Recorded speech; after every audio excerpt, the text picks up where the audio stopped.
ভুল শুধরে নিতে জানে ফ্রান্স।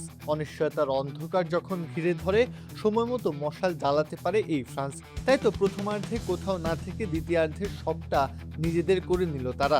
সেনেগালকে উড়িয়ে দিল ৩-১ গোলের ব্যবধানে।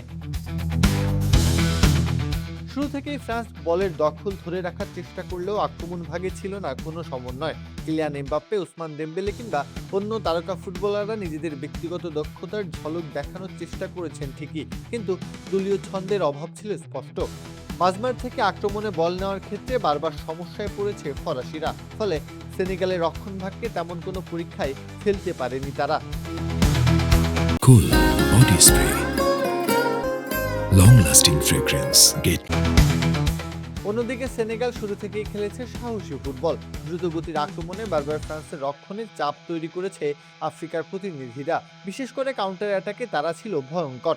ম্যাচের 25তম মিনিটে নিকোলাস জ্যাকসন প্রায় গোল পেয়ে গিয়েছিলেন। বক্সের ভেতর থেকে নেওয়া তার শক্তিশালী শট ফরাসি গোলরক্ষককে পরাস্ত করলেও শেষ পর্যন্ত পোস্টে লেগে ফিরে আসে। জ্যাকসনের সেই প্রচেষ্টাই ছিল প্রথমার্ধের সেরা সুযোগ। শুধু এটিই নয়, আরও একটি সহজ সুযোগ হাতছাড়া করেছে তারা। প্রথমার্ধের অতিরিক্ত সময়ের শেষ মুহূর্তে এসে ইসমাইলা সার সময় সুযোগ পেয়েও সদ্ব্যবহার করতে পারেননি। বিরতি শেষে ফিরে এসে দুই দলই ধাওয়া পাল্টা ধাওয়া করেছে সমান তালে। তবে ফ্রান্সের গতির সঙ্গে পেরে ওঠা কি আর চারটিখানি কথা? ম্যাচের ডেডলক ভাঙে ৬৬ মিনিটে। আবারও সেই মুখ্য ভূমিকায় কিলিয়ান এমবাপ্পে। নিখুঁত ফিনিশিংয়ে সেনেগালের জাল কাঁপিয়ে দেন তিনি। পরের গোল পেতে ফ্রান্সকে অপেক্ষা করতে হয় ১৬ মিনিট।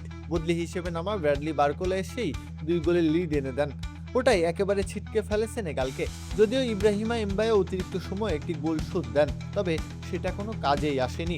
পর মুহূর্তেই এমবাপ্পের দূরপাল্লার শট আছড়ে পড়ে সেনেগালের জালে। তাতে ৩-১ গোলের জয় নিয়ে কোনো অঘটন না ঘটিয়ে দাপটের সঙ্গে মাঠ ছাড়ে এমবাপ্পে অলিসেরা। প্রত্যাহ কাব্য, খেলা ৭১।